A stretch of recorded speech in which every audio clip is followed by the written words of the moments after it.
So, welcome to Lagos, I would say. We've been in Lagos now for the last 7 days. Part of the program actually involves an exhibition, a 7-day residency, or what we call a mini residency, a deep dive into the imaginary, the artistic, the cultural elements of Lagos, and then this talk, which brings everything together. Art Across Borders as a platform has been around for the last 5 years. And the idea is that the project in itself, envisioned by Artex Lagos and sponsored by Afrexim Bank, is an opportunity for us to think beyond the imperial logic of borders and to think about fostering connection across the continent. We believe that one of the ways that we can channel this is through our artists. And that's why we have this wonderful artist in representing the 5 regions. We have Edson Chagai, who's representing Angola, Central Africa. We have Nissen Constantini, who is representing Tunisia, North Africa. And we have Kutanai Turai, who is Zimbabwe, representing Southern Africa.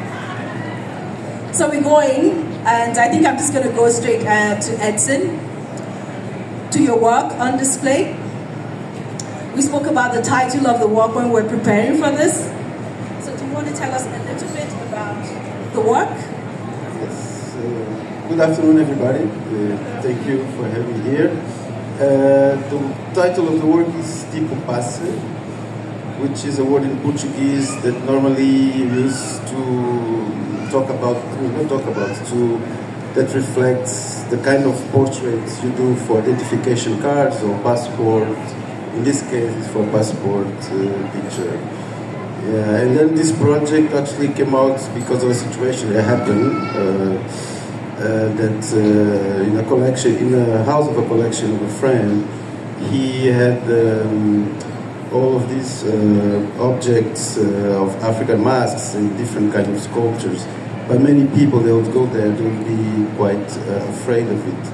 And one day I put one of the masks, and one guy was there, became very shocked, and he was telling the guy, "You're gonna die, you're gonna die." And I was like, "Why now? Now? Tomorrow? When?" I mean, I know I'm gonna die, but not, you know.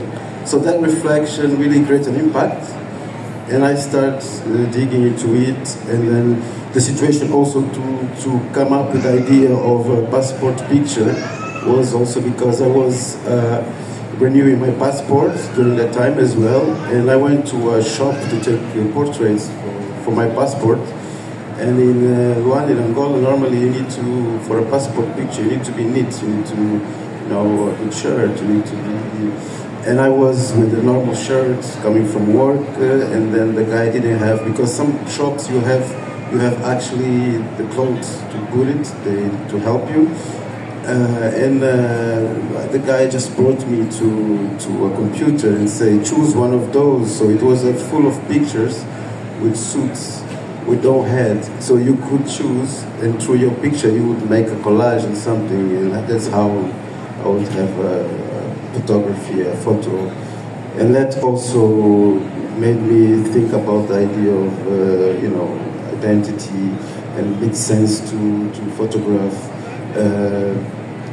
To actually come up with the idea of doing this kind of portraits for this series, yeah.